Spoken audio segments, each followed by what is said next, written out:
coming up. The police said to her, "What's the emergency?" And she said, "I'm pregnant. I'm horny and I'm sorry." I'll never forget when we tried for a baby and it was like, right, this is your fertile window. I phoned Andy. I was like, Andy, you need to come home from work now. And he was like, okay. So he came round and then he was like, Hannah, I've read that afterwards you've got to lay on your back and you've got to, like, as if you're riding a bike with your feet. I was like, okay. And I was there doing it with my feet like I was riding a bicycle. And then he got up and I was like, where are you going? He was like, well, I'm off to meet Tom for a burrito. And then he just left.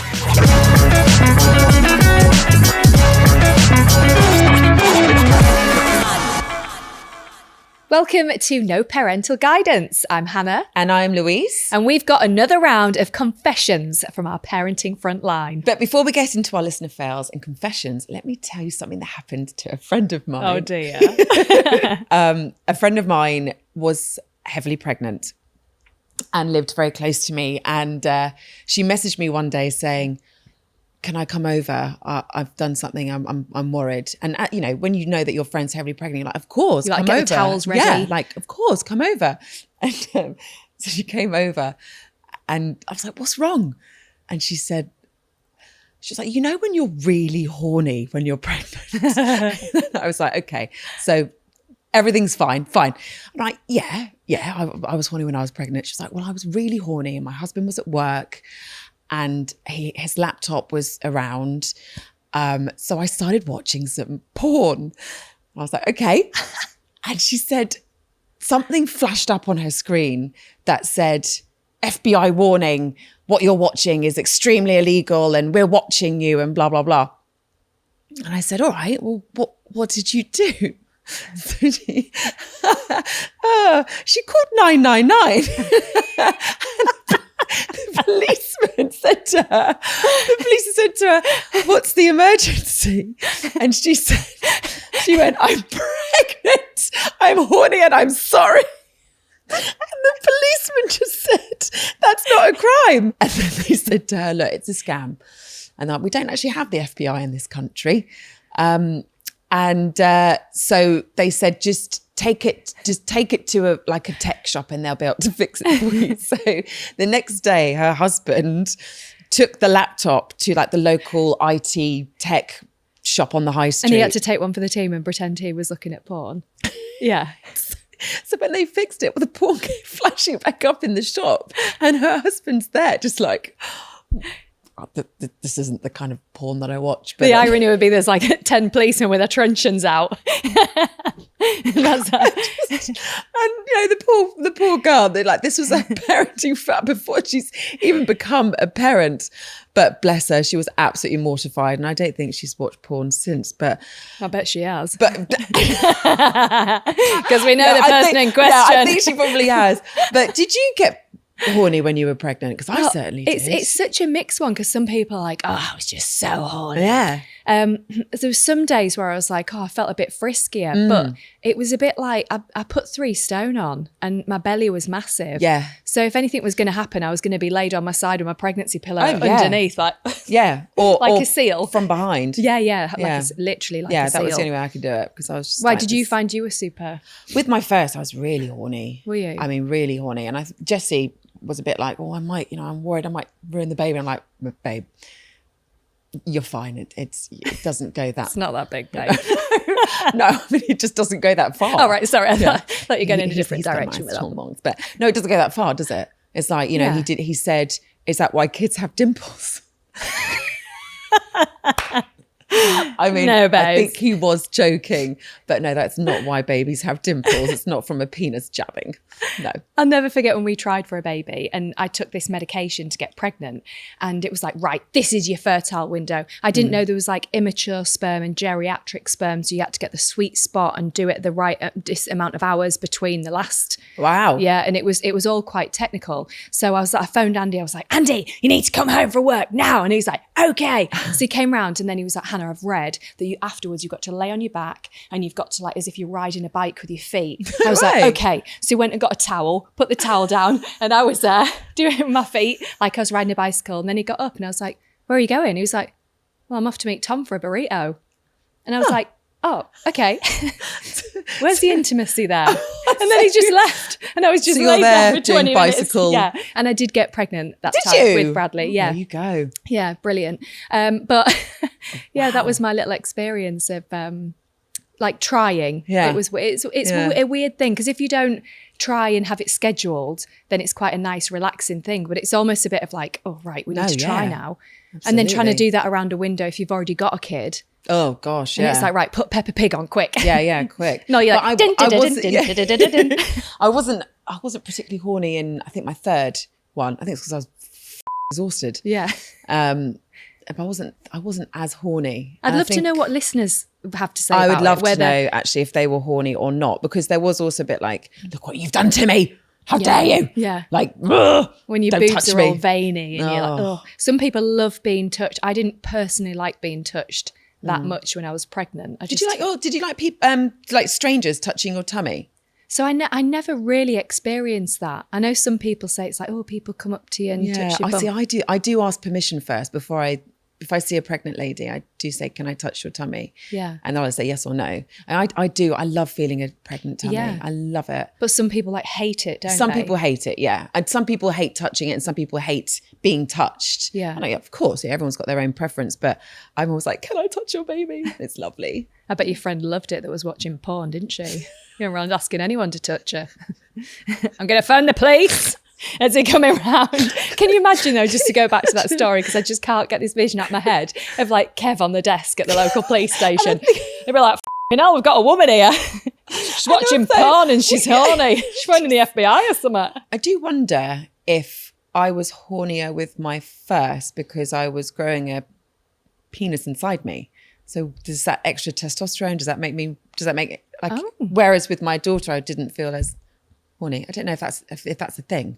See, I think I probably felt a bit hornier with my daughter than my sons. So maybe not then. But then it's like, is there an element of, my husband kind of like after having our third baby, like really stepped up in terms of he was doing way more. I think your first baby, we were a bit like, what is that? The second one, it's like, okay, we kind of have an idea. Then we had a bit of a gap and then I had our third. And then Andy was like, do you want me to empty the dishwasher? Oh, that's quite horny in itself. Yeah, empty the dishwasher. And then he's like, do you want me to like put the bins out? I'd be like, oh my God. Chore play. Yesterday he was like, do you want me to take the boys to get their hair cut at the barber's? And I was like, that is so helpful for me. And then I was thinking, I'd love to have a fourth kid with you. And he's like, no, we're not doing it. No. But I'm like, I feel like we're getting to that point now where he's, his behaviour's chinging. Nice. I think there's something going on. Does he want to get some? I think that's all it is. He's after some rudies. Yeah. His IOUs. Looking like that, babe. His IOUs from the last 17 years. Yeah. Can I cash one of these in? All right, Hannah, should we get into it? We've got some great fails that have come in from our listeners. Right. So, hi, ladies. I think you're both fab and are absolutely hilarious. Oh, that's so lovely. I have a whopper of a parenting fail. I love you already. Me too. My son has just turned 1 and we're starting to walk. My husband was out playing golf for the day. Of course he was. And I was at home doing the chores. Of course you were. I took my son upstairs with me to change the bedding. And while I would change the bedding, he likes to be thrown into the pile of duvets and pillows on the bedroom floor. Side note, my winter duvet is a massive duck-down feather duvet, which makes for a soft landing. I was throwing into the pile backwards and then decided to throw him face first, thinking he'd find it funny. Anyway, I did it and he started crying and started limping on his left leg. After many calls back and forth with my husband, I trusted my gut and took him to A&E. Oh my God. Oh my God. Only to find out that he had a compression fracture. Oh my gosh. I'd only gone and broken my child's leg. Oh my God. I was not expecting that. Cute, ugly, crying for a month due to guilt. I'm happy to say that he's a happy, thriving 4-year-old boy. Oh Jesus Christ. Oh my God. No. Can you imagine that? I feel so sorry for this woman. I feel so sorry. And oh, wow. Wouldn't you feel horrendous? Obviously, but I also wonder if she got questioned, like questioned by the hospital, like, how did this happen? Do you know, that's bless her. Oh, bless you. Like, I'm not laughing at like, oh God, he broke his leg, but I'm laughing at the thought of like, oh, come on in. And then the baby, like the kid going, laughing. And then I her wasn't drop expecting kicking him that. I wasn't. I thought she was going to say like he fed on like a bit of, I don't know, actually. I wasn't expecting that. But thing. Jesus Christ. Wow. I mean, I'm glad he's okay. I'd like to say you're not the only one, but you might be on that one. Yeah, I don't know anyone else that's done that either. I don't know. I want to send this mum a huge hug, massive bottle of wine, maybe some Valium. Maybe like a crash helmet and some elbow pads and knee pads for her kids. And I doubt she'll do that again. And anyone listening, maybe don't do that as well. But bless her, that must have been horrendous. Sending you a massive hug through this podcast. I'll be scared she's going to crunch my bones if she hugs me back. I love how many we get, by the way. Thank you everyone for sending them in. They're absolutely brilliant. Keep doing it. It's nice to know that we're all in this together. Yeah. Right. Hello. Wanted to share my recent parenting fail. I'm in a supermarket. My potty-trained 3-year-old was sat in the trolley. He was wiggling around as we were walking around, and I asked, "Do you need the toilet?" He kept saying, "No, no, no." So obviously, I didn't push it. We carried on shopping, and he shouted, "I need the toilet now!" I go into full panic as I wasn't actually sure where the toilet was. With various looks from people, I scooped him up and ran through the self-checkout. On the way there was a bucket, which I think was a bin for receipts, which my toddler stopped to try and stand and wee in.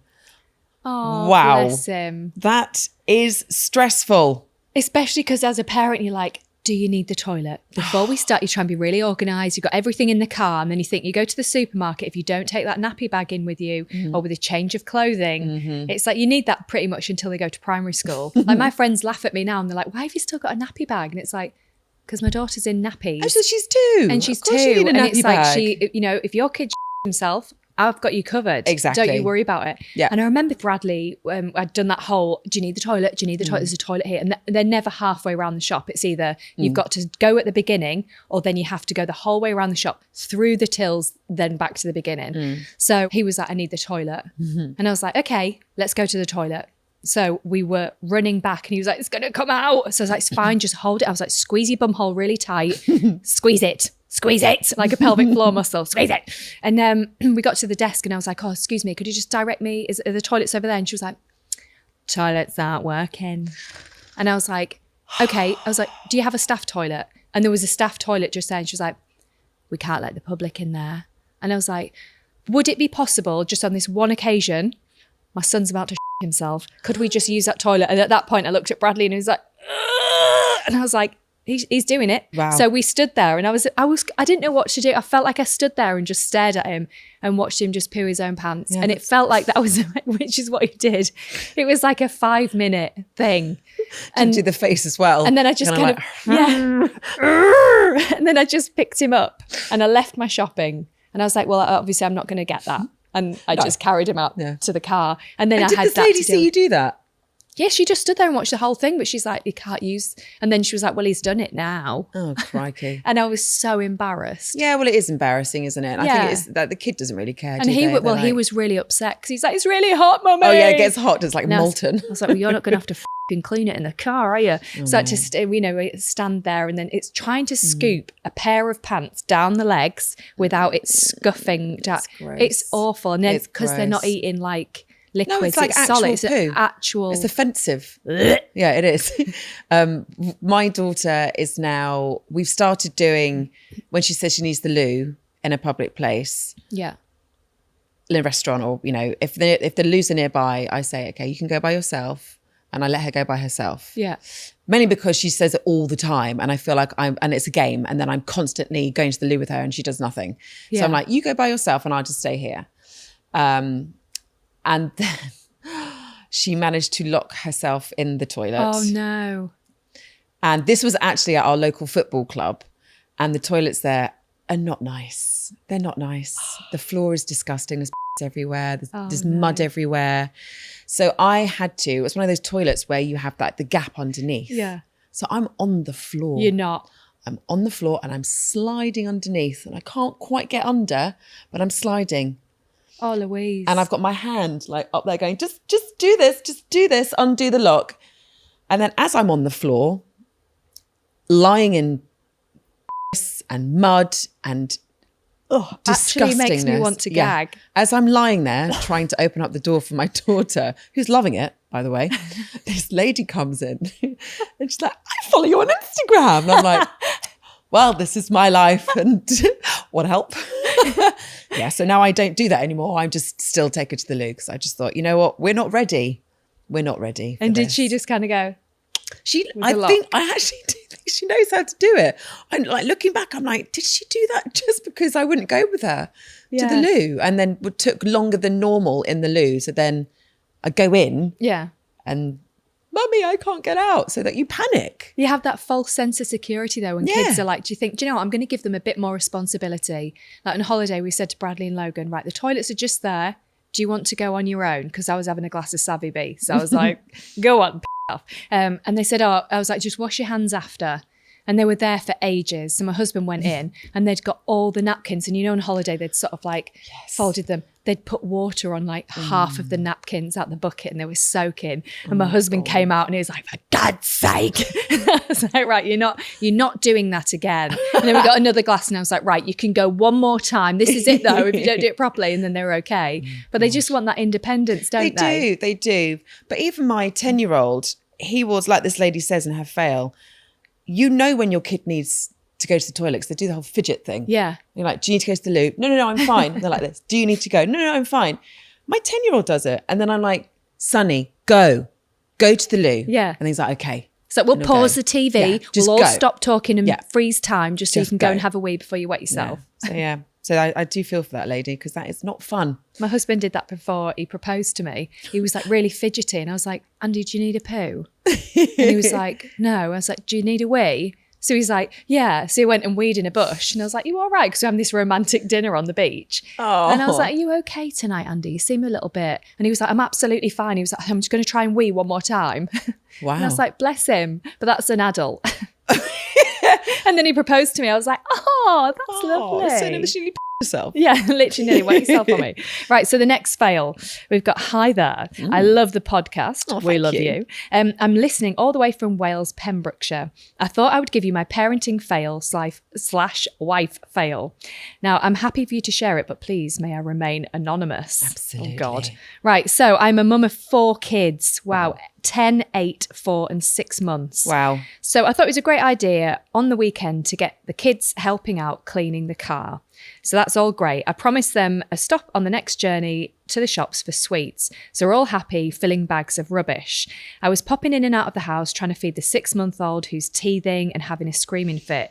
Later on, I came back out to find my 8-year-old son daring his 4-year-old little sister to eat and taste all the dirty crisps and random bits food off the floor in the back of the car that had probably been there for months, not to mention the long forgotten drinks bottle of which I didn't even know was in there that had now turned to slime at the bottom. Oh God. I don't know about you, how would you say the standard of cleanliness and hygiene is in your car? Oh well, my husband calls it bin on wheels. Does he? He? Yeah.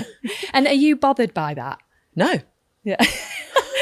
I'm really not. I used to be really clean and I used to get my car cleaned a lot. And now I'm like, on Dumb and Dumber where they've got that dog van where they just throw hot dogs and food. I pick the kids up from school. They have packed lunches in there. If Annabelle's screaming, chuck a biscuit. I'll get croissants from Costa or whatever and just whatever. And I'm like, I've got 3 children and they eat en route to clubs. My husband can't eat in his car. Oh my no drinks, God. nothing. Jesse's the same. He has stripes in the footwells. He has more respect for the car than he does the house. Yeah. And I'm like, can you have this cleanliness in the entire house? Yeah. Because we went on a road trip, drove to France, and Jesse was like, we can't eat in the car. And I was like, we have 3 kids and we're driving for 24 hours. We are eating in this sodding car. So yeah, no, I mean, honestly, I do. But also I do wonder because this woman's got 4 kids and they're eating food that is old. You know what it's like after a few kids, like, yeah, that's your lunch. Yeah, so you won't be hungry then. Yeah, exactly. I mean, it depends how bad it dinner is. Sorted. But 4 kids, that's impressive. That is seriously impressive. You can just imagine the older one and the 10-year-old and the 8-year-old with a 4-year-old going, double dare you to eat that. Oh yeah. Just eat it, you'll be fine. And the thought of, like, I don't know, if you said to me that those crumbs or those biscuits are in your car, I'd be like, are they? That would be from 4 weeks ago. Yeah, no idea. Do you ever get into like other parents' car, like mums, and like, oh, excuse the mess. Yeah. Sorry. And you're like, mate, like it's the same. Yeah. It's fine. Every mum's car, generally, if there's a mum out there that's got a clean car, then hats off to you. Yeah. Because mine is a tip. Right, moving on. Hi both, loving the podcast. Thank you very much. Got a parental fail for you that I thought you'd enjoy. We're 5 months in, so I know there will be many more, but this one makes me smile. We were at Centre Parks enjoying our first family swim with our 10-week-old son. We were also on poo countdown. At this point, our baby was very regular. Bobbing around with him, I felt the eruption underneath. No leakage because of the brilliant nappy trunks we had, but obviously we made it out. As we all know, with swimming nappies, there is only one way for it to go. Downwards. Oh, no. He was covered in it. At this point, my husband revealed that he's taken the spare wipes out of the bag because he didn't think we needed them. What? Why did he do it? Cue frantic, economical wiping of the baby's legs and wrapping him in a towel to sneak him right into the corner of the showers at Centre Parks to try and get him clean. Mortifying, but my husband learned a lesson that day. Spare wipes are always needed, and I learned to never let him pack the bag. It's awful, isn't it, when you see new mums with babies and it's like you're trying your best and you think, let's go swimming because that's the right thing. We should all go to baby groups. We should all go swimming. Yeah. We should all go for walks and we should all be out in coffee shops and look like we've got our together. But most of the time you just want to be sat at home with your out, like near snacks, God, 100%. don't you? And that's what I When you've had did. a baby. I think I said this before. I'm pretty sure I have. With my first, I was like, he has to learn how to swim. He was 3 months old. I was like, he has to go to swimming lessons. He will learn It's Mandarin. imperative. And I know he's only 3 weeks old. We'll take him to a group to learn sign language and he can't speak. We did sign language as well, Yeah, of for course we crying did, out so loud. did It was I. ridiculous. There was one time my husband and I went away with the kids and my eldest was 3 and then we had a 6-month-old and we went to this lovely place in the Cotswold and they have this beautiful hot tub. And all I wanted to do was just sit in the hot tub and under the stars. And then we let our 3-year-old come in. And he just, before there was like this floating turd just going past me. And Jessie was just like, no, I'm not going in this hot tub now. And he fished out the poo and we were there for the whole weekend and he refused to get in the hot tub for the rest of the weekend. Whereas I did, I was like, I'm going in this hot tub. Yeah. And so I was in this hot tub relaxing with like floating bits of turd. It's like being in labour, isn't it? Having a Yeah, water basically birth. was. Yeah, basically was. But and we still remind our son of that story because now he's 13 and we still go back to the same place in the Cotswolds. And I'm like, you in here and ruined my holiday. And he's like, Mum, shut up. And I'm like, it's fine. It's a nice memory. But yeah, they do relax in water. Well, somebody said to me, I forgot a swim nappy when we're on holiday.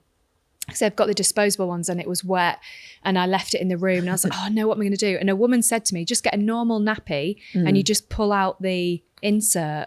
You can actually, if you pick it properly in the corners, you can just take it out. And she was like, that's your nappy. That's all you need. Wow. And so she was like, you don't need to go and buy actual swim nappies. Just get a normal nappy and take That's really interesting. the part that swells up to make them look like Yeah. a Michelin man. One of those. And I was like that and it worked. Did it? Actually, yeah, it did. It worked. There you go. So. Top hack for you.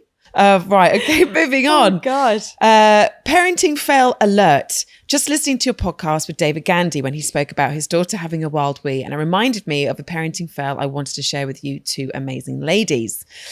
When my son was new to potty training, he went out to the park and he didn't have a nappy.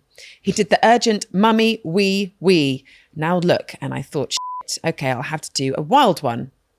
We went over to the corner of the park for him to do a stand-up wee, but he is one of these little boys who is always attached and holding onto a toy, and he was in the Hot Wheels phase. Oh yes, Hot Wheels. Yeah. He was holding his Hot Wheels car, and in the urgent wee panic before he wet himself, I didn't take the car out of his hand. Anyway, he started his stand-up wee, but then put the Hot Wheels car into the stream of wee, which then caused the spraying wee to bounce off car and all splat back all over my face. It was in my mouth, all over my glasses. Horrific. What a fail. Oh, bless you. Yeah, there's nothing worse than swallowing your child's wee or poo, really, is there? But you always wonder in those moments, how did that just happen? Like, how was I stood there in that moment for that? Like, if somebody said to me 10 years ago, one day you're going to be stood in the corner of a park or whatever, and you are going to be covered in piss, you'd be like, That'll never be me. No, yeah. And here we are. And it always is. The amount of stories we have about pee and poo is, is brilliant. I'm all for it. I remember my son doing a poo in a park. He said he needed the toilet, and you always say, is it a wee or a poo? And you think, please be a wee, please be a wee. Yeah. And it was a poo. And he pooed by this tree, and he was really proud of it, and then was really loud. It was like, Mum, look at my poo. He actually went, it looks like Africa. And I was actually really impressed that he knew what Africa looked like. He was like 4 or 5. And the next day he wanted to go back to the park and find his poo and look at it again. He was really proud of it. But I was like, no, there's no poo here. Like by that point, another kid had probably eaten it. So oh God. Oh God. That's been gone. Yeah. Right, so we've actually got another parenting fail. It's from Elle, the midwife. I'm excited for this one. Oh my God, I'm excited. It didn't happen to me. This is a story that happened to one of my students, right? I wasn't on the shift, and it would have been hilarious to be on this shift. So this is on a birthing unit, and my student was like 3rd year, not far off qualifying. So they kind of leave her in the room, midwife's outside, just let us know if you need anything. Pop our head in out, low risk labour. So the mom gets in the pool, and the dad said, oh, can I get in? And the student's like, yeah, if you want at some point to get in. So he was thinking about it. She pops out to go get with him, comes back in, and the dad's in the pool, but, thinks thinking of it. No, well, nobody's seen anything at this point. So the mom's kind of on the dad's lap. The dad's kind of sat on the stool in the birth pool, and she's kind of sat on his lap. And it's been realised an hour goes by, he's giving her a massage, everything's fine. Anyway, a few minutes later, the student pulls the emergency bell, right? So everyone, you know what it's like, everyone starts coming in, right? And they're like, what's the matter? And she's like, it's an arm presentation. It's an arm presentation. Then one of the consultants was coming out, because we don't have doctors on birthing units, but one of the consultants was coming past. Yeah, ran down. Which is by, so he's like, quick, I'll nip in. So we just went, everyone out. And the student's like, no, there's arm. He said, everyone out. Everyone out. I said to the mom, don't worry, you're good. It's fine. So she comes out, and the student went, no, there was an arm. He said, that's not an arm, that was a penis. So there was a man naked with his winky out in a birthing pool. Oh my God, wow. How embarrassing for that. But good on him if they think it's an arm. I know. But the wife was happy. Oh my gosh. Oh, that's awful. That's brilliant. So funny. Imagine the consultant going in and be like, we got another wiener in the pool. Would you let your husband in a birth? Did you give birth in a birthing pool? I did, yeah, all 3. I went into the pool and did Andy get it going with you? No, because I kept in the pool. He was the student midwife got sicker with a fishnet. She got the bag for life at my arsehole by the end of it. Yeah.